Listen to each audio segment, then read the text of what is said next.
Hello बच्चों, आइए प्रश्न को देखते हैं। तो प्रश्न में दिया है, मानक इलेक्ट्रोड विभव का मापन किस प्रकार किया जाता है। आइए मुख्य अवधारणा की चर्चा करते हैं। मुख्य अवधारणा। तो प्रश्न में दिया है मानक इलेक्ट्रोड विभव। तो किसी अर्ध सेल के मानक इलेक्ट्रोड विभव के मान को हम किससे प्रदर्शित करते हैं? ई नॉट से व्यक्त किया जाता है। ई नॉट से। तो आइए देखते हैं कि मानक इलेक्ट्रोड विभव क्या होता है। मानक इलेक्ट्रोड विभव किसी भी अर्ध सेल में अर्थात एक इलेक्ट्रोड में 298 केल्विन ताप और 1 मोल प्रति लीटर सांद्रता के धातु आयन विलयन में इलेक्ट्रोड के विभव का मान मानक इलेक्ट्रोड विभव कहलाता है। तो किसी भी अर्ध सेल में अर्थात एक इलेक्ट्रोड में 298 केल्विन ताप और 1 मोल प्रति लीटर सांद्रता के धातु आयन विलयन में इलेक्ट्रोड के जो विभव का मान मानक इलेक्ट्रोड विभव कहलाता है। तो जब किसी अर्ध सेल में अपचयन क्रिया को व्यक्त किया जाता है तो उसके मानक अपचयन विभव कहते हैं, और जब अर्ध सेल में ऑक्सीकरण अभिक्रिया को व्यक्त किया जाता है तो उसे क्या कहते हैं? मानक ऑक्सीकरण विभव। तो अगर हमारा जो मानक अपचयन विभव को जो अपचयन विभव होता है, मानक अपचयन विभव, मानक अपचयन, तो मानक अपचयन विभव को हम किससे व्यक्त करते हैं? ई नॉट आर ई डी, यानी कि रिडक्शन, यानी कि अपचयन। और मानक ऑक्सीकरण मानक विभव, तो मानक ऑक्सीकरण विभव को किससे हम व्यक्त करते हैं? ई नॉट ऑक्सीडेशन यानी कि ऑक्सीकरण। तो इसके ऑक्सीकरण द्वारा ई नॉट ऑक्सीकरण द्वारा हम इसे व्यक्त करते हैं। तो ऑक्सीकरण जो हमारा अपचयन है, इसमें क्या होता है? इसमें जब कोई इलेक्ट्रोड विलयन के इलेक्ट्रॉन ग्रहण करता है तो वहाँ क्या होता है? अपचयन होता है। और जब कोई इलेक्ट्रॉन क्या करता है? इलेक्ट्रॉन त्यागता है तो वहाँ क्या होता है? ऑक्सीकरण होता है। तो यहाँ पे हमने देखा कि मानक इलेक्ट्रोड विभव क्या होता है।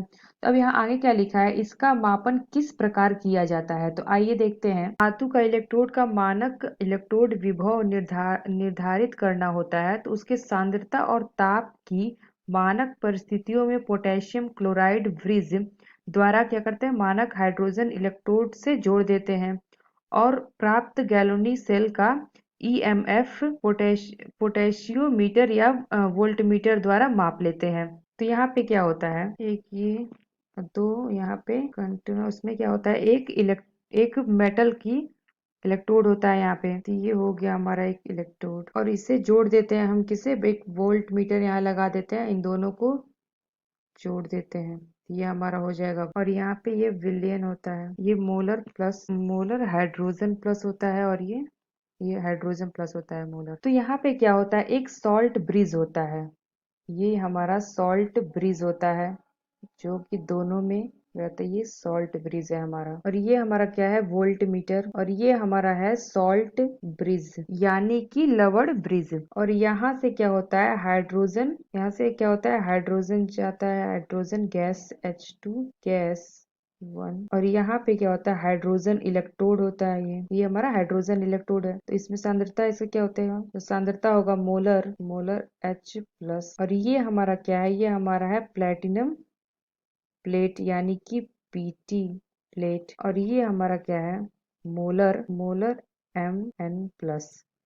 और ये हमारा क्या है? कोई धातु की प्लेट है, धातु की प्लेट है ये। तो हमने क्या किया है? ये हमारा मानक हाइड्रोजन इलेक्ट्रोड है, इससे हमने इसको जोड़ दिया इस सॉल्ट ब्रिज के थ्रू। और हमें जो प्राप्त गैलोनी सेल का ईएमएफ हुआ पोटेंशियोमीटर या फिर वोल्टमीटर द्वारा माप लेंगे। ये जो हमारा वोल्टमीटर है इसके द्वारा नाप लेंगे। तो यहाँ पे जो हमारा ईएमएफ होगा वो वही क्या होगा? मानक इलेक्ट्रोड विभव। तो मानक हाइड्रोजन इलेक्ट्रोड का विभव कितना होता है? तो वो होता है क्या? +-0.000